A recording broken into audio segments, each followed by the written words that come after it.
The old way of doing things is that you'd come into the temple, you'd open up the book, and you just sit there. And if you knew one of the songs, maybe you'd sing along. And maybe occasionally you'd read a little bit from the English side.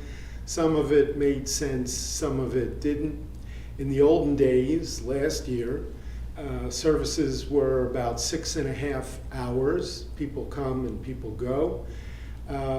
But this year, we're looking to do something different. First of all, our services are going to be cut again, hopefully by at least 2 hours, maybe some more. It's important to get an idea of what's going on so that you have a big picture. Because if you walk in at any particular time, did I miss the sermon? Did they do Yisker yet? How much more time until this, till that? That way, not going to get very much. So I'd like to offer a very different perspective, attitude on what's going on and what it could mean to us and how we have to get into it. So here's what I want you to do. Imagine that you've been arrested, maybe for the right reasons, maybe for the wrong reasons, and you're now in jail and you're awaiting trial. And this is a case that your life is on the line. This is a capital case. And as it turns out, either you can't afford a good attorney, or the one that they gave you, you're not happy with at all. And you figure you could do a better job than that guy. So you're going to now become a jailhouse lawyer. You're going to go to the library, you're going to take out the books, you're going to study, and you're going to prepare your own defense. That's really what's happening on Yom Kippur. And we are reminded of that in a very stark, stunning way with Barosh Hashanah Yikatevu. On the New Year it is written, on the Day of Atonement it is sealed, Mi yichyeh or mi yamut, whether you're going to get the death penalty or you're going to be exonerated. Right? So that's really what's happening here. And you're going to have to study. So you go and you figure out, this is the book, the law book, that tells you all the things that you need to know. And having studied it and researched, you're ready to put on your own defense. Now, it's not going to be simple. It's not a matter of, I didn't do it, or I got an alibi and he can verify it. It's a lot more complex than that. What you need to do is to come in on Yom Kippur with 7 different strategies for how to save your life. 7 different strategies. And if the first one doesn't work, you're going to go to number 2 all the way down through 7. And the machzor is the code for what to do. So let's talk about those 7 different strategies as they are found in the machzor, because that's ultimately what we're doing on Yom Kippur. Standing before the judge, who is the jury, and trying to save our lives. Strategy number 1 is using the law and the loopholes in the law. Ultimately, what we do is we come before the judge and we say, some of the promises that I made, that I didn't keep, I got a loophole, right? I've got a document, I've got proof that I am not responsible for them. And that's called kol nidre. What you need to know is that originally Hatarat Nidarim, releasing of vows, was done before Rosh Hashanah. Later it got pushed back to Yom Kippur. And that's why on Kol Nidre night, traditionally, we have three people. You've got the cantor and two people on either side. We, of course, have changed the custom. We have all our presidents up here. But the idea is that those three constitute a Beit Din, a court. And we stand before the court and we do this, we show this document that, yes, I may have said certain things, but you know what? I've got this document which gets me off the hook. And the idea is that each Kol Nidre, we are basically saying, all those promises that I made that I wasn't able to keep, let them not be promises. They're not considered valid and binding. So we sort of play this legal loophole game with God. And that's really what Kol Nidre is about. Interestingly, there's a theory, scholars aren't really sure whether it's accurate, but it's a very attractive theory. And that the theory is that Kol Nidre may have originated in the 7th century after the Visigoths attacked certain Jewish communities and forced Jews in those communities to accept Christianity. And the idea was that people then who, for the outside world, seemed to be Christian, Jews then came to God on Kol Nidre night and said, those promises we made about accepting another God, another religion, we didn't mean them. Please don't hold them against us. We still are part of the Jewish community. Whether that's true or not, nobody can really tell. But over the course of time, Kol Nidre became a very important prayer. Maybe the most important moment in the synagogue year. And a lot of that had to do with the incredible music of Kol Nidre. It used to be that even non-Jews would try to come to shul on Kol Nidre night to hear the cantor sing the song. And of course, the climax of the classic movie, The Jazz Singer, is ultimately about the cantor singing Kol Nidre. And that was the moment for cantors, the moment for people, religious or even not religious, Jewish or even not Jewish, to be able to hear those words in that tune. So that's the first thing that you're bringing, your first strategy. I've got this document, I can't be held accountable for what I said. So that's number one. Number two, by the way, if you've got a machzor with you, Kol Nidre is on page 205, and you can check and see that it's not really a prayer. It's a really legalistic, very dry, very dull legal document. Not a prayer, okay? And that's why it's there. That's why it takes the form that it does. So now we go to strategy number 2. Strategy number 2 is al chet. If you've got the machzor, it's on page 237. You know, everything I know about the law, I learned from Law and Order. So very often what happens, of course, is that instead of going to trial, the defendant will allocute in court before the judge and say, I did it and this is what happened. And they impose, because the defendant is willing to do that, there's usually a lesser sentence. So al chet is basically our confession, and it's an allocation, and we're pretty much saying to God, I'm going to admit that I did certain crimes, and because you don't have to take me to trial and spend the state's money, you're going to give me a lesser punishment than I might ordinarily have received.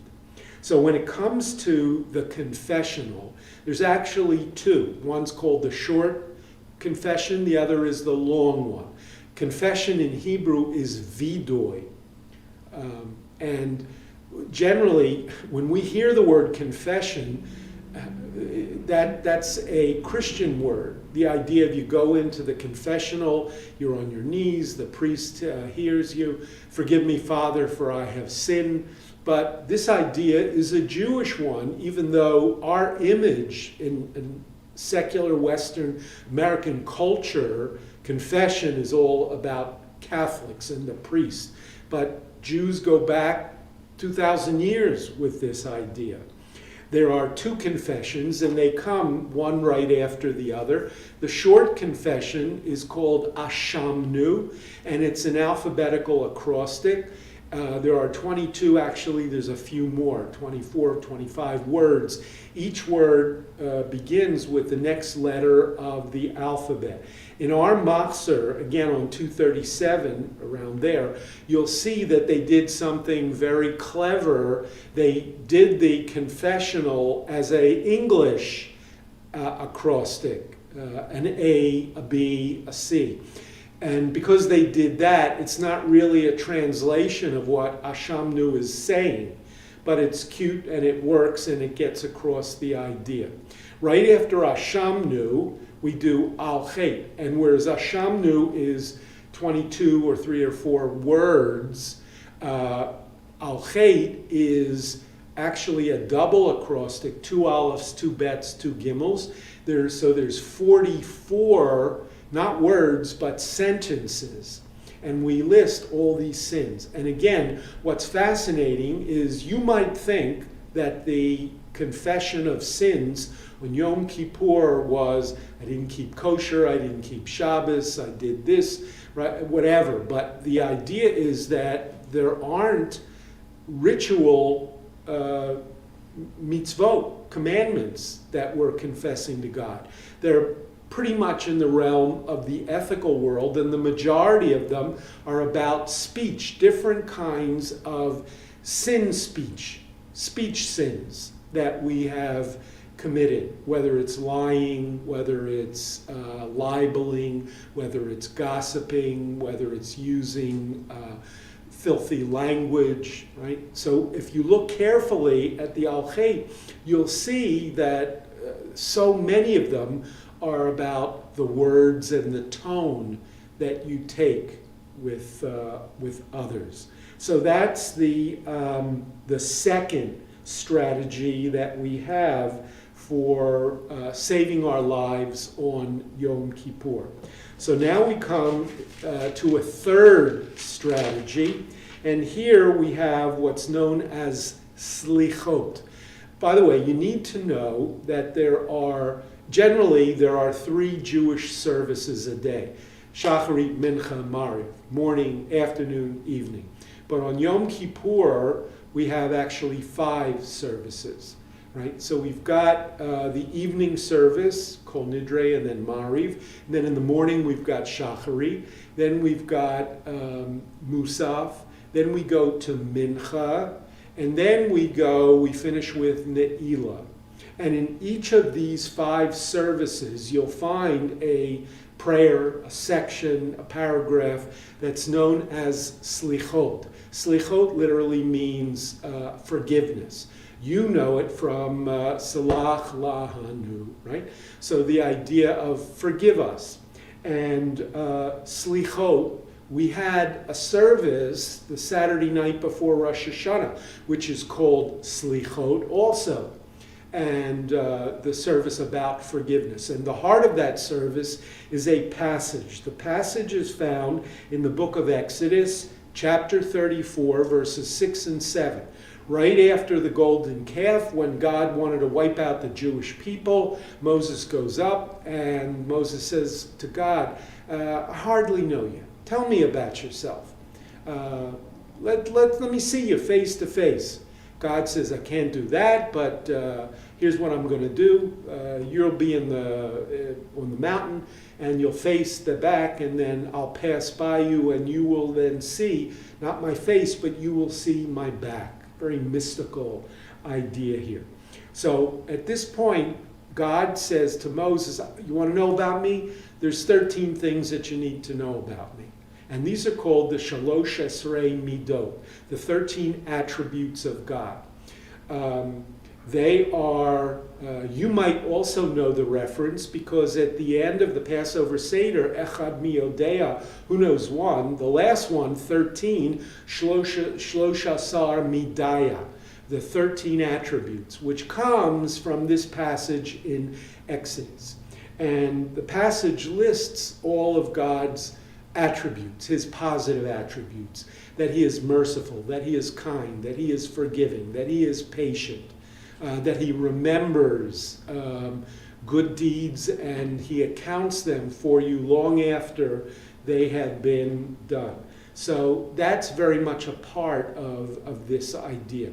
So according to the rabbis in the Midrash, again, keep your timeline straight. Moses goes up to God. We're talking about 13th century BCE. The rabbis were talking about 2nd, 3rd, 4th century CE. And what happens? The rabbis basically say they create a story. And they have God saying to the Jewish people, whenever Israel sins, let them recite these 13 attributes, in other words, God's attributes, and I will forgive them. In other words, God is giving us the key to be forgiven. How do you get forgiven? You remind God of what a great guy he is. He is patient, he is kind, he is merciful, he is etc., etc. And so what do? In each of the 5 services of Yom Kippur, we remind God, right, about himself. So God may come in on Yom Kippur. He may be angry. He may be a hanging judge. He may be looking to convict us. But what do? We throw ourselves on the mercy of the court. And we plead with God. We say, please, you are kind. You are merciful. You yourself told us this. You told Moses this. And, the rabbis put into God's mouth the words, you said that whenever we sinned, if we would just remind you about your nature, that you would ultimately forgive us. So here we are. And that's why we repeat this section over and over again, 5 times. Adonai, Adonai, El Rachum V'Chanun, Erech Apayim, V'Rav Chesed V'Emet. That's part of the Slichot. That's the basis of it. And there's an introduction, but those lines from the book of Exodus, that's the heart of this section, Slichot. So that's number 3. So let's look at the 4th strategy that people come up with on Yom Kippur to try to save themselves. And it's really about the Haftorah and a little bit about the Torah reading. Around page 284, you'll find those sections. And what is it about? It speaks about fasting. So this is the 4th strategy of trying to save ourselves. We fast. Now, it strikes me that maybe if we're prisoners, right? What do prisoners sometimes do when things get desperate? They go on a hunger strike. So there are some people who understand fasting on Yom Kippur as it's a self-punishment, right? Before God gets a chance to punish us, which will be really bad, we sort of jump in and we decide to punish ourselves. Hopefully God will see that we're really serious and he'll say, okay, if that's the punishment, that I'll go along with that one. So we get to choose as opposed to God choosing. So that's one interpretation.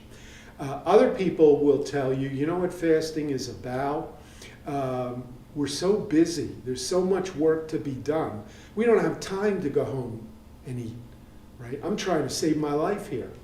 And indeed, in Orthodox shuls, people are in shul from early morning until Ne'ilah and the blowing of the shofar. There's not even a break. We have a couple hours break in the afternoon at a traditional Orthodox shul. No break, straight. Right? So that's another interpretation. A third interpretation of the fasting is the idea that we want to know what it's like for people who are hungry. What are they going through? Having felt that, I am now impelled to help them. I never realized how difficult it is to miss 3 meals. Wow. And there are people out there who fast not because they want to or choose to, but because they don't have a choice, they don't have any food. I better do something about that. I'm going to contribute to something, some organization, or directly to a person. I'm going to provide them with food. So that mitzvah, ultimately, that we do after having fasted, now understanding what other people are going through, God looks down and says, did a nice thing. I'm going to count that in your favor. But here's a fourth possibility. Maybe we're going on a hunger strike, hopefully to get the attention of the warden, right? Maybe we feel we don't like the way we've been treated or something unfair is going on. So therefore, we're going on a fast. And ultimately, maybe the warden says, well, it would be terrible publicity if this person died or got real sick. So, okay, we'll ease things up on them. Maybe that's what's going on, okay? How does the Haftorah and the Torah deal with fasting? The Torah, just one sentence in the Torah reading says, Ve'initem et nafshotechem, and you shall afflict your souls. Doesn't say what that means. We can imagine that in antiquity, that people might have, taken chains or sticks and beaten themselves. There are people in the Muslim world, some Shiites, who still do that to this day in Iran and other places. But ultimately the rabbis, again, 3rd, 4th century, say, no, we don't want that. That's not what God is looking for. So they defined, you shall afflict your souls, because the Torah never defines it. And the definition of afflicting your souls are the 5 prohibitions on Yom Kippur. Eating and drinking, bathing. Third one is anointing. In other words, using cologne, perfumes. And then wearing leather sandals, which was seen as a kind of a luxury. And then physical intimacy with another. So those are the 5 prohibitions that we follow on Yom Kippur. Now, whereas the Torah simply says, afflict your souls, and the rabbis define it as basically fasting, what happens is Isaiah, the prophet. Now, again, timeline. Moses and Leviticus and you shall afflict your souls, 13th century BCE. Isaiah in the Haftorah comes along, and this is now the 6th century BCE. And what does Isaiah say? He tells the people, you're upset, you fasted, and now you're complaining because, hey, we did what we were supposed to do, we fasted, and we didn't get what we wanted. What's going on here? Right? The magic doesn't work. And Isaiah says it's not about magic. Just because you fast doesn't mean that God is happy. The purpose of fasting, as I've said before, is ultimately so that you know what real hungry people are going through. And in fact, Isaiah tells the people, he says, this is what God said to me. You know what what I want from this fast? You know what the real fast would be? It would be feeding people who are hungry, taking the homeless, making sure that they have clothes to wear, a place to sleep. Doing those mitzvot, that's what God is looking for. Fasting, not fasting, This is a very interesting thing because we assume that the Orthodox are mainly concerned about ritual observance. The prophets, the latter prophets, like Isaiah especially, what he was saying to the people is the point of the rituals is to get you to think about something deeper. And if you don't, then you miss the whole point.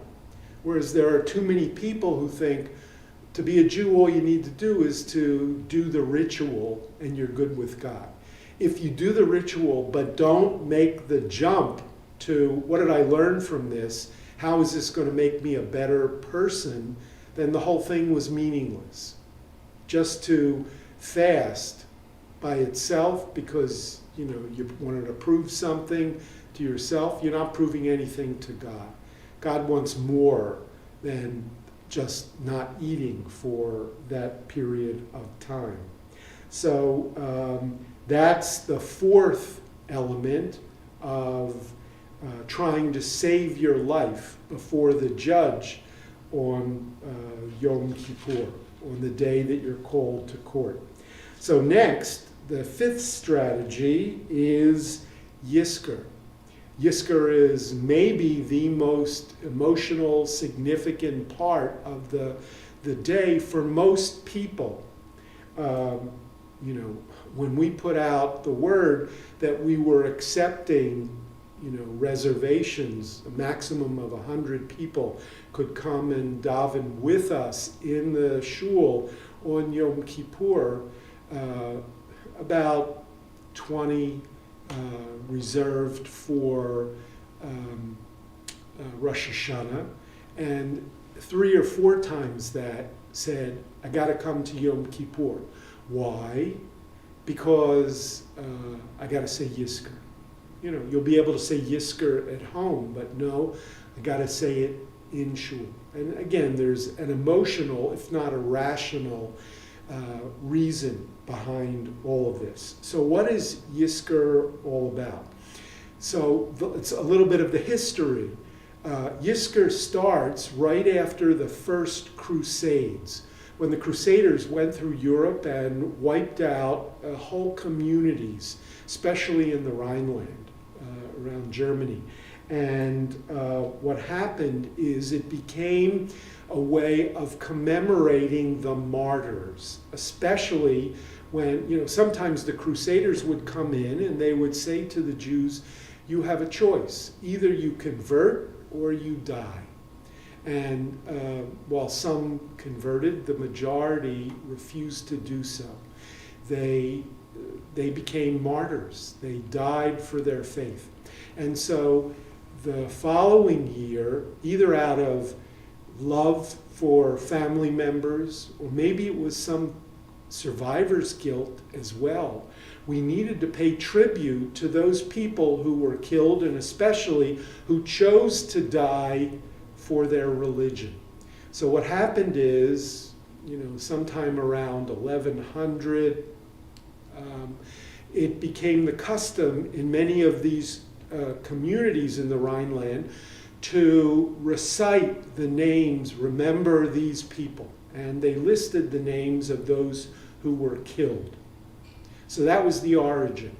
And then after this was the custom for a number of years, okay, it's been a while since they died and maybe we don't remember them. But that custom of reciting names of people who are dead, that became, I like that custom. And even though my parents may not have died in the Crusades and maybe they weren't martyrs, nevertheless, could we adopt that custom into our Yom Kippur service? And so that's ultimately what happened. So it started with the Crusades and just the martyrs, And over the course of time, it expanded to all the relatives, all the people who had died, whether it was Al Kiddush Hashem, sanctifying God's name, or not.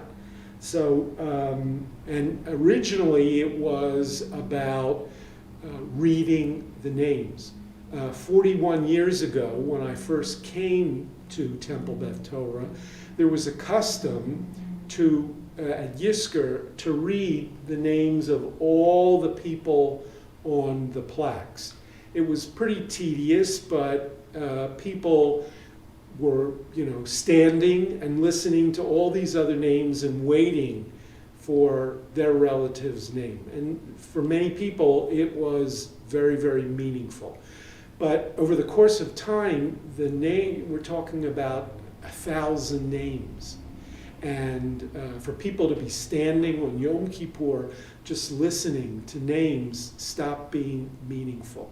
So one of the early decisions that I made as rabbi was, we're not doing that anymore, right? It's just too tedious for people. And one of the past presidents was furious because this was an incredibly meaningful idea. I get it. But on the other hand, we've got 500, 600 people who are just standing there for 15, 20, a half hour listening to names which don't signify anything to them. So what is the idea of Yizkor?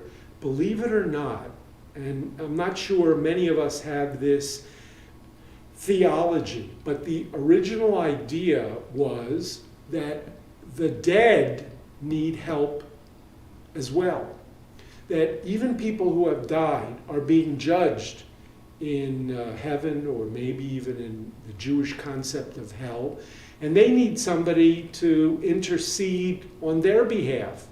So one of the things that Yizkor was all about, today, let's be honest, it's an opportunity for us to remember people that we've loved and that we've lost. And it's an incredibly meaningful and powerful moment.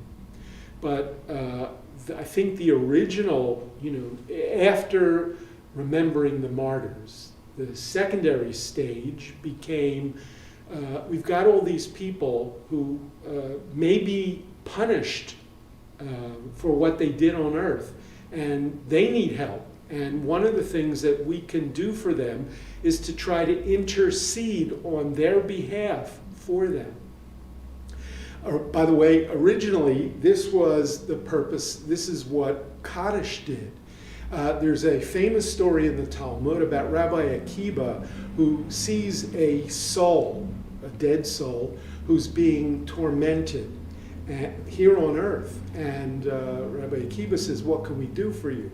And well, what's your problem? He said, well, I was bad, I lived a bad life, and I'm being punished and tortured, in the next world. And Akiba says, well, what can I do for you? Maybe if I got your son to recite the Kaddish, that would help. And the guy said, I probably had a lot of kids, but I don't know who they are and where they are. And so Akiba went to Ancestry.com, he found out, he found this kid who didn't know a thing about his origin. Akiba taught him the words of the Kaddish. And by this child reciting the Kaddish, and then the community saying, Yehei Shmei Rabba Mivorach, right? May his name be blessed. Not only the name of God, but the name of my parents, right? And the whole community is saying that. So God says, well, if the son and if the whole community are going to say, may his name be blessed, maybe I'll give this guy a break. So in a sense, one of the origins of Yizkor was we were interceding for them, okay? You might make the case that Yizkor is a kind of community service. We say to God, listen, we pledge that if you don't punish us too hard, we're going to do community service. We're going to help out other people. And so that's another thing that we do.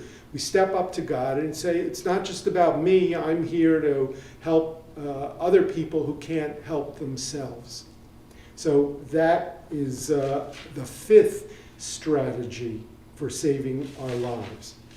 Okay, number 6. In the Machzor, page 326, we have a special section which is called the Avodah. And the Avodah is a poetic elaboration of the Torah reading of that morning. The Torah reading from Leviticus chapter 16 is all about the sacrifices that were offered on the Day of Atonement by the Kohen Gadol. Sometime in the Middle Ages, a great poet came along and wrote this massive poem called the Avodah. In Hebrew, in modern Hebrew, Avodah or Avodah means work. But in Rabbinic Hebrew, Avodah means worship. It's the work that we do to serve God.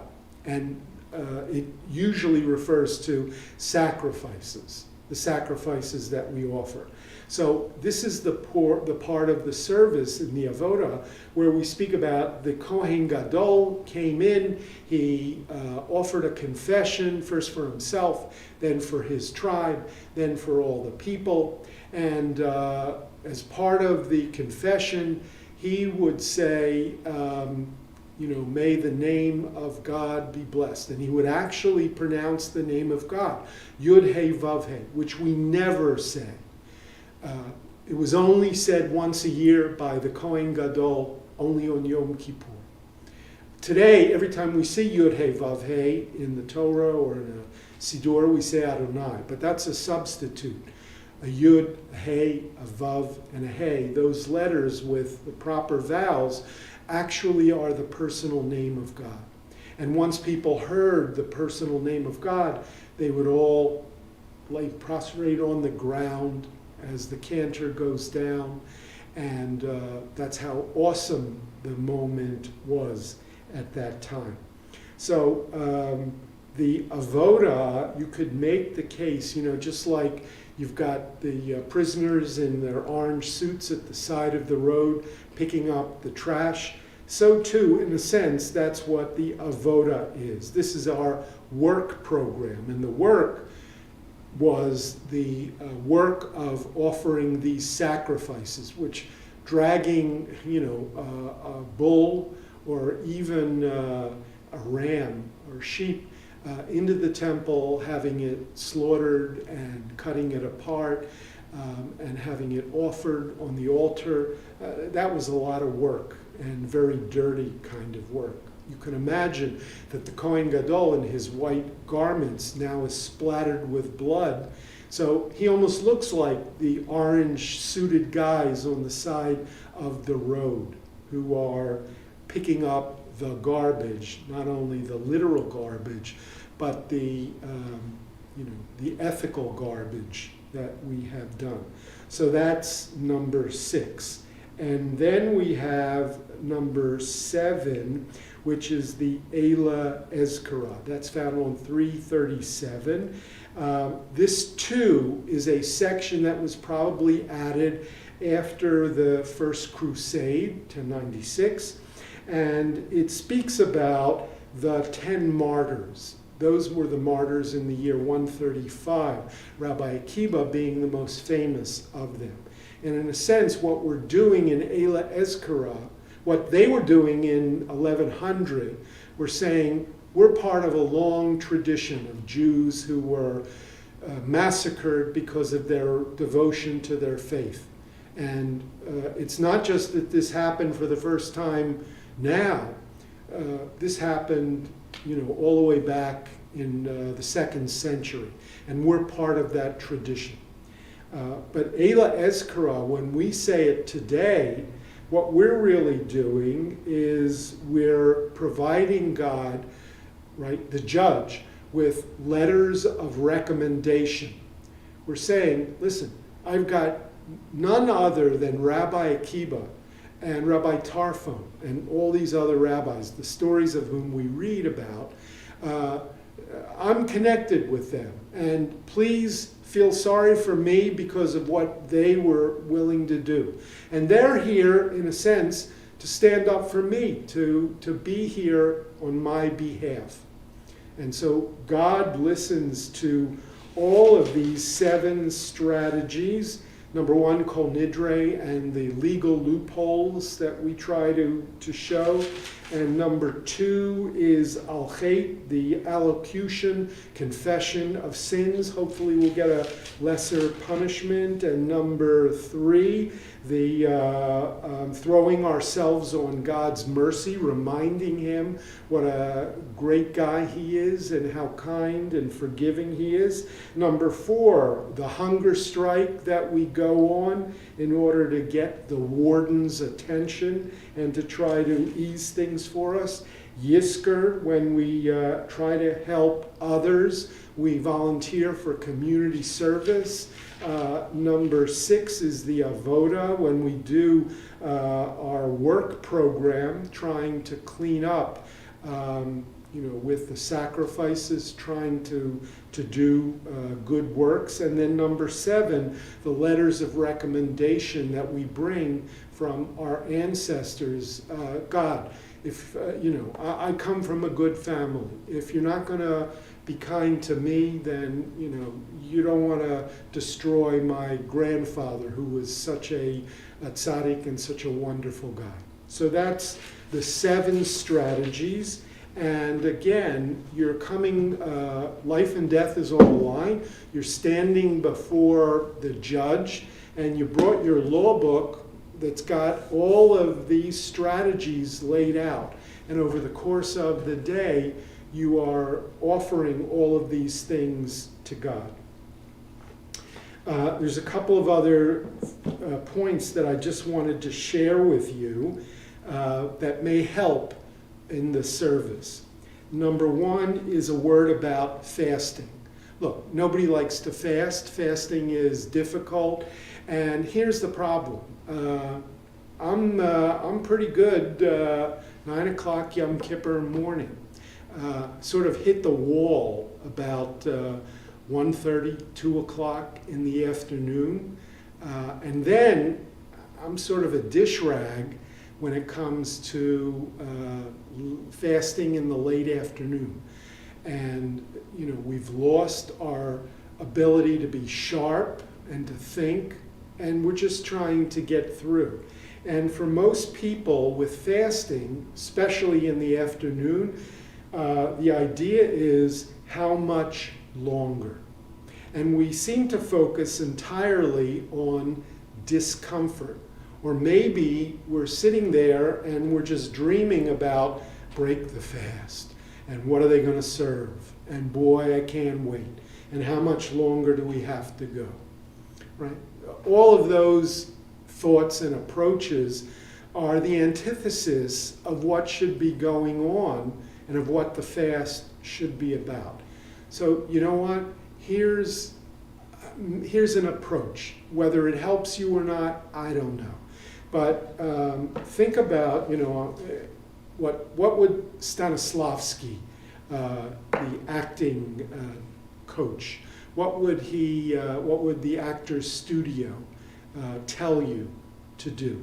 And they would basically say, you have to use what's going on in your own life to create that character, right? It's not simply up here, it's in your gut as well.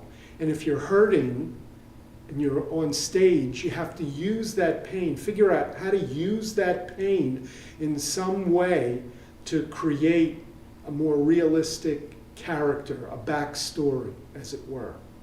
So I'm wondering, instead of saying how much longer, and I can't even think, and I don't want to be here, and I can't wait until we eat, and none of that's good. Imagine that you are in the actor's studio now, and it's afternoon, and you're hungry. So what are you going to do with that? So instead of focusing on the the negative things. Use this technique. Use your experience. Imagine, for instance, that you're an actor and you're playing the role of a Jew in a concentration camp. Right? Horrible thing to imagine, but stick with me for a minute here. Imagine that these are people who basically are given a bowl of watery soup with the garbage from the vegetables, and are given a crust of bread. And that's all you get every day. These are people who are constantly hungry and constantly weak. And the idea is, many of them said, I'm sure, I can't take it anymore. I just want to fall down, let them shoot me, and it'll be over. That would be better than this. And there were other people who basically said, I'm not going to give up. I'm not going to give in. And as tired as I am, as cold as I am, as hungry as I am, I refuse to give in. And so how do you do that? When, we know at least that by 8 o'clock, I'll be sitting and eating a wonderful meal. They could look forward, tomorrow morning to another bowl of watery soup and a crust of bread. How did they do that? How did they survive? And I think it's the idea of, let me get through the next 10 minutes. Right? That's all I'm focusing on. Not on what's going to happen at 8 o'clock tonight, but I got to be strong for the next 10 minutes. Put one foot in front of the other, as much as it hurts. And then, after those 10 minutes, let me focus on the next 10 minutes. And pretty soon, you've gotten through an hour.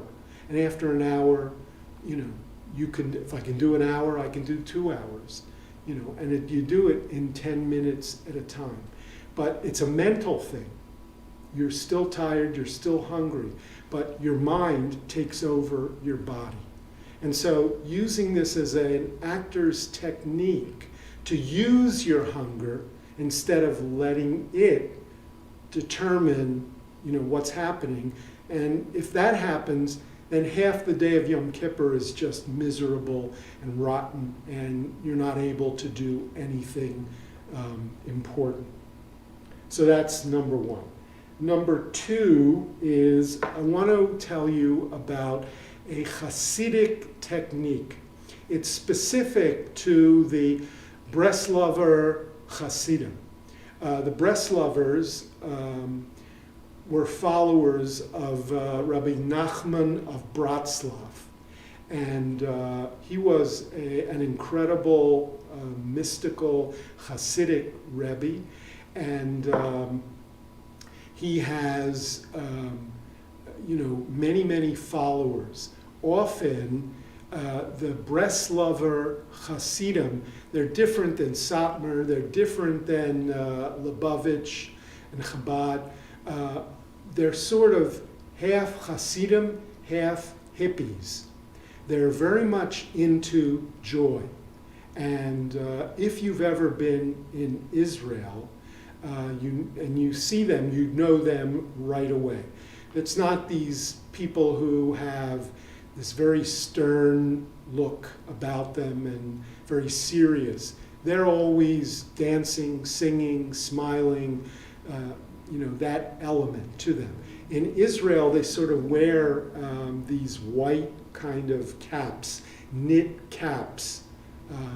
And again, for them, Rabbi Nachman of Bratslav is, after he died, there was never another Rebbe.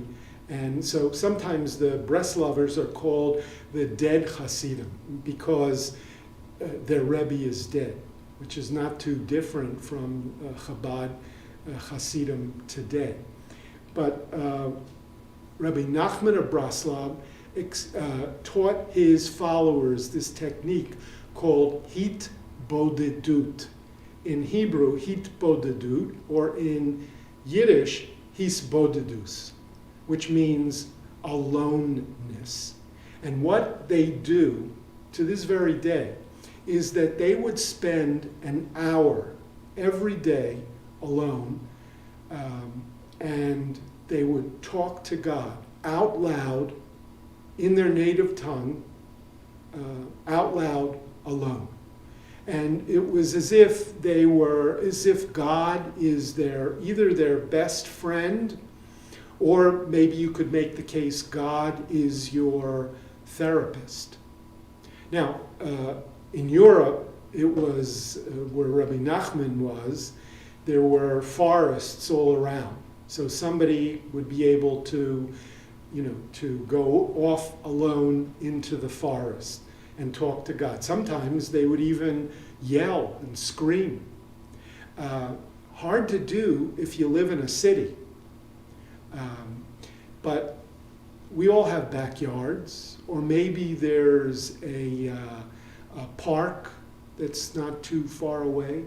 Here's what I want to suggest.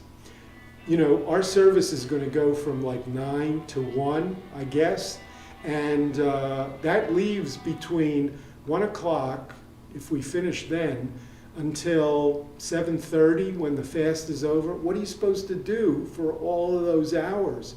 Well, we're going to come back with mincha at 5:30, but still there's 4 hours plus.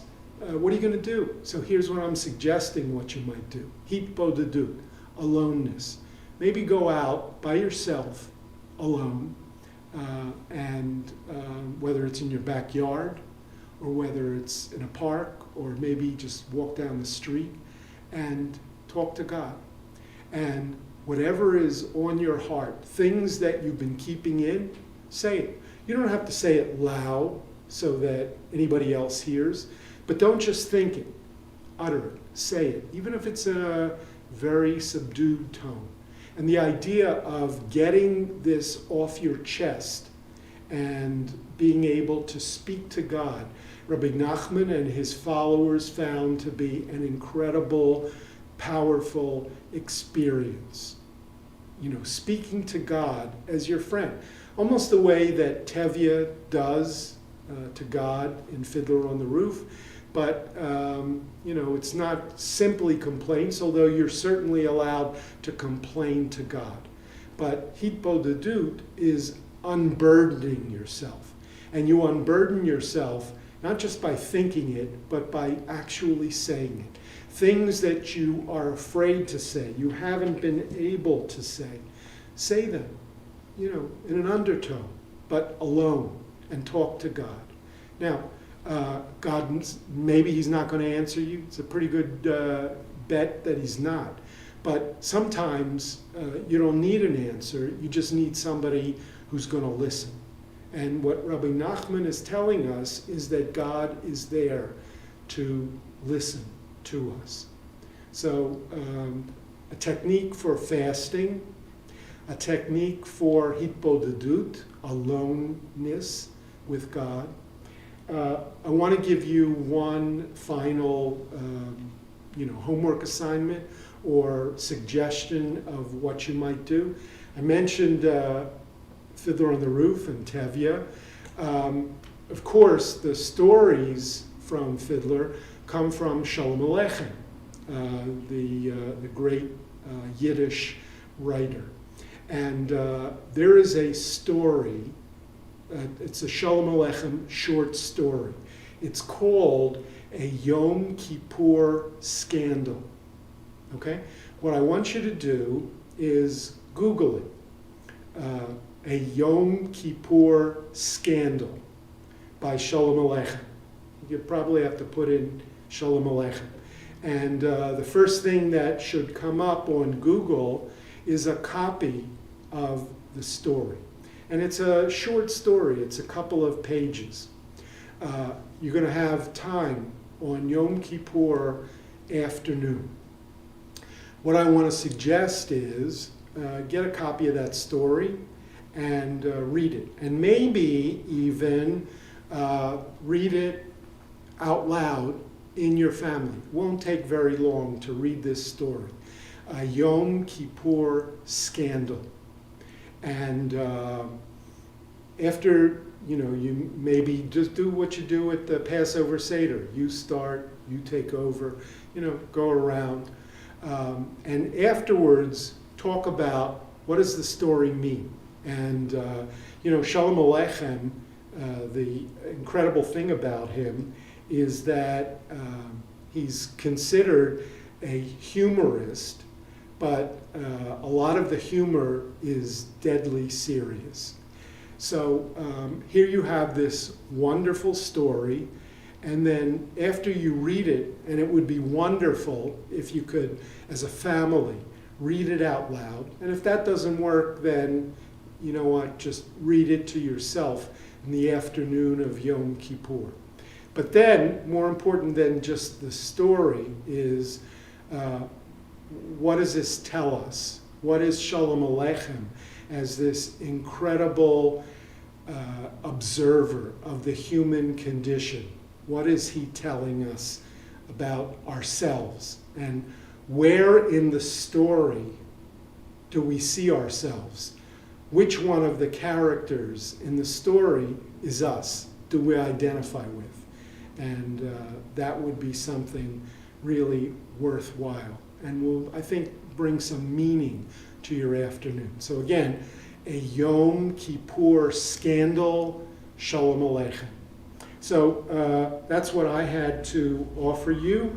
I hope it's meaningful, hope it's helpful, and I wish you a meaningful fast. If it was an easy fast, then it wouldn't be doing its job. I wish you a meaningful fast. More importantly, I wish you a Gamar Chatima Tova. That's the official greeting for Yom Kippur. May you be sealed by God in the book of life.